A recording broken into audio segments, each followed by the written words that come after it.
Hello, good morning. আজকে আমার বাবা আসবে বাড়িতে, সেই জন্য আমরা জামাই ষষ্ঠীর খাওয়া দাওয়া ডিউ রেখেছিলাম।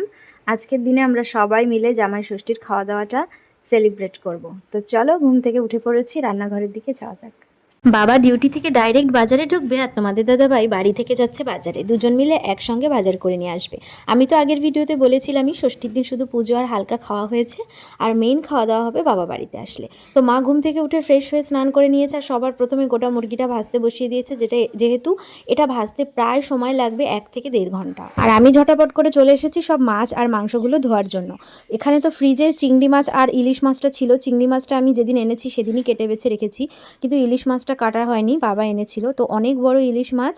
এখন চিংড়ি মাছগুলো আরেকবার ভালো করে ধুয়ে নিয়েছি, আর এখানে ইলিশ মাছও এখন আবার কেটে নেব। ইলিশ মাছ তো বেশি হচ্ছে কেটে ধোয়া যায় না, সেই জন্য আমি আঁশটা ছাড়িয়ে ভালো করে ধুয়ে নিয়েছি।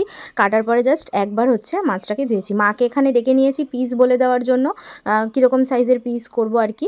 সেই জন্য এখানে আমি মাছটা ভালো করে কেটে নেওয়ার পরেই দেখলাম বাজার থেকে তোমাদের দাদাভাই আর আমার বাবা মিলে মাটন নিয়ে চলে এসেছে। মাছটা কাটার পরপরই আমি মাটনটা ধুয়ে নিয়েছি। আমাদের প্ল্যান ছিল খাওয়া দাওয়ার পরের দিন আমরা যাব কেনাকাটা করতে, কিন্তু কেনাকাটা এই জন্যই গেলাম না, ওয়েদারটা ভীষণ খারাপ ছিল আর 1 মাস পরেই আমাদের অ্যানিভার্সারি, সেই জন্য কেনাকাটায় আর সেরকম আমরাও জোর দিইনি। খাওয়া দাওয়াটা করার পরেই আর কি আমি চলে এসেছি, মানে আমার শ্বশুরবাড়িতে চলে এসেছি। আমাদের বাড়িতে সব সময় ছোটোখাটো অকেশন পারপাসে গিফট আদান প্রদান হতেই থাকে, সেই জন্য আর গিফট জিনিসটার প্রতি না সেরকম একটা আকর্ষণ নেই যে গিফট পাবো। তো মাছ আর মাংস সবটাই ধুয়ে নিয়েছি আমি। আজকের মাটনটা এত ফ্রেশ ছিল কি বলবো তোমাদেরকে, আর একদম বেছে বেছে সুন্দর মাংসটা নিয়ে এসেছে। তো এখানে দেখো মাছ মাংস সব পরিষ্কার করা হয়ে যাওয়ার পর আমি এখন বসেছি মশলা বাটতে। শিলনোড়াটা তো ভাড়া বাড়ি নেওয়া হয়নি, সেই জন্য আমরা যে বাড়িটায় ভাড়া থাকি তাদের কাছ থেকে কিছুক্ষণের জন্য শিলনোড়াটা নিয়ে এসেছি। তো শিলে আমি এখন জিরে, সর্ষে, পোস্ত, কাজু বাদাম সব কিছু বেটে নিচ্ছি। কিছু মশলা যাবে মাটনে আর কিছু মশলা যাবে আমার চিংড়ি মাছের মালাইকারিতে আর সর্ষে ইলিশে।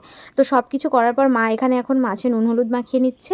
এখানে যে ইলিশ মাছের মাথাটা আছে এটা দিয়ে কিন্তু মুগের ডাল রান্না করা হবে। ইলিশ মাছ দিয়ে তোমরা কিরকম করে খেতে পছন্দ করো অবশ্যই জানিও। আমি কিন্তু ইলিশ মাছ ভাজা, তার তেল আর গরম ভাত সব থেকে বেশি পছন্দ করি, তারপরে পছন্দ করি সর্ষে ইলিশ। তো এইভাবে রান্নার প্রিপারেশন চলছে, বাকিটা পরে দেখা হচ্ছে পরের ভিডিওতে।